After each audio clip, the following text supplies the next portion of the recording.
première fois que j'ai entendu parler de la DPJ, c'était pas le terme DPJ, j'utilisais juste des termes comme quoi le gouvernement enlevait des enfants, il leur donnait à des familles, même ils changent de prénom, de nom, ils les envoient à l'extérieur de la province, du pays même, parfois même. Mais ces parents-là ou ces gens qui disaient ça, c'était des gens qui entendaient parler des choses d'autres personnes. Donc, ils n'avaient pas le bon sens du terme, comme quoi c'est quoi les DPJ, c'est quoi leur rôle. Disons 2 semaines après que je suis arrivée ici, c'était à la YMCA que le gouvernement nous avait placés, ma fille et moi. Il y avait les policiers qui étaient venus pour donner des informations. Il y avait des parents qui posaient des questions quand les policiers disaient « les parents n'ont pas le droit de les taper ». Il y a des parents qui n'étaient pas contents. Corriger l'enfant, c'était primordial. Pour eux, ça fait pas mal de taper un enfant, c'est juste corriger l'enfant.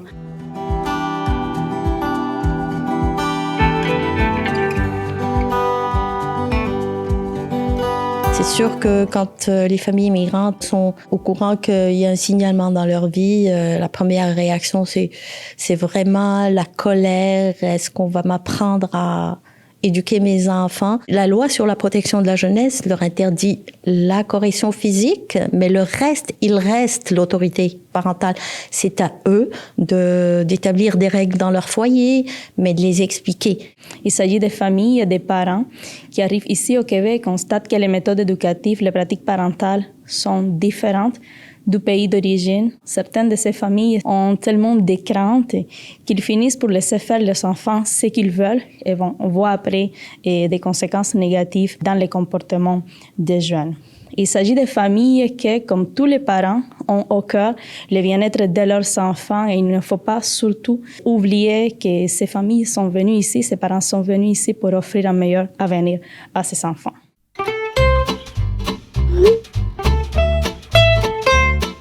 La loi sur la protection de la jeunesse emmène une certaine obligation aux professionnels, que ce soit les enseignants, les policiers, un médecin, une infirmière, peu importe, de signaler à la direction de la protection de la jeunesse un enfant qui vivrait une situation qui est grave et exceptionnelle. De la maltraitance, des abus physiques, des abus sexuels, de la négligence.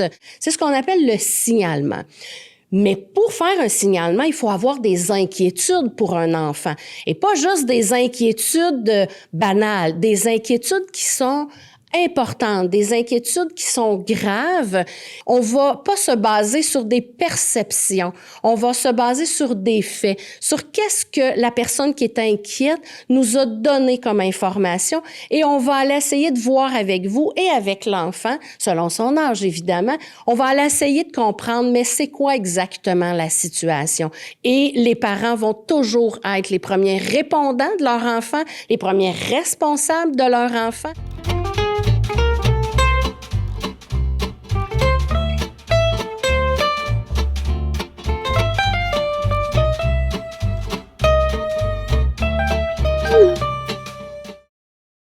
Un signalement n'égale pas le placement d'un enfant. D'abord, il faut retenir le signalement. Ce n'est pas tous les signalements qui sont retenus.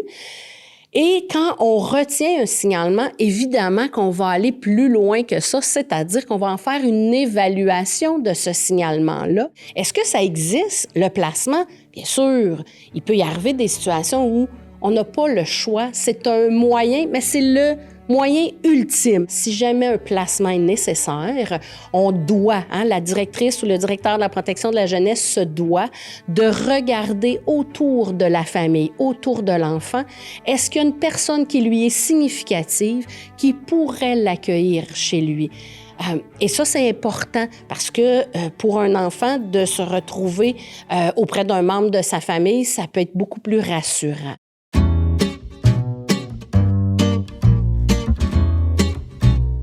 Pour la protection de la jeunesse, ce qu'on parle souvent, c'est la disproportion des enfants issus de diversité culturelle en relation à les enfants en fait non issus de la diversité culturelle. C'est quoi la disproportion des enfants? Il y a certaines communautés qui sont sous-représentées, puis d'autres qui vont être sous-représentées. C'est d'abord important de signaler que les enfants immigrants ne sont pas plus à risque de maltraitance que les autres enfants. Mais c'est aussi exact qu'il y a beaucoup d'enfants où on va voir leur dossier fermé à l'étape de l'évaluation. Pour différentes raisons. Soit parce qu'effectivement, c'était une situation en fait non fondée, soit parce qu'effectivement, on voyait que la sécurité puis le développement de l'enfant n'était pas compromis, ou qu'une intervention de courte durée était suffisante pour mettre fin à la situation de compromission. Puis, ces différentes situations vont être référées à des organismes dans la communauté. C'est important de signaler que ces familles ont quand même besoin des services, mais pas forcément des services en fait de protection de la jeunesse.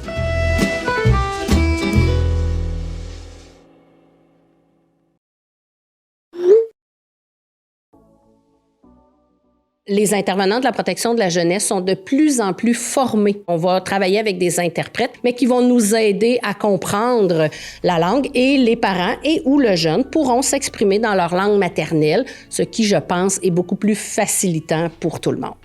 À DPJ Montréal, on prend le temps pour gagner du temps. Je donne un exemple. J'arrive chez une famille, la mère nous accueille, nous fait rentrer, mais elle reste debout au cadre de la porte du salon. Elle ne s'assoit jamais avec nous. Donc, j'ai posé la question à l'interprète, qui était pour moi un médiateur interculturel, pour savoir s'il y a des enjeux culturels qui peuvent expliquer l'attitude de la mère. L'interprète m'explique que dans leur culture, la mère de la famille ne s'assoit pas avec les invités tant qu'elle ne leur a pas servi quelque chose.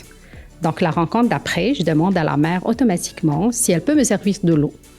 Madame me sert de l'eau, puis vient s'asseoir à côté de moi, puis elle parle et participe. Donc, il fallait juste ces petites questions-là pour comprendre vraiment le comportement de cette maman-là, qui était une chaîne culturelle. Donc, c'était pas de la négligence, c'était pas de la non-collaboration, mais si j'avais pas posé la question à l'interprète, j'allais jamais comprendre.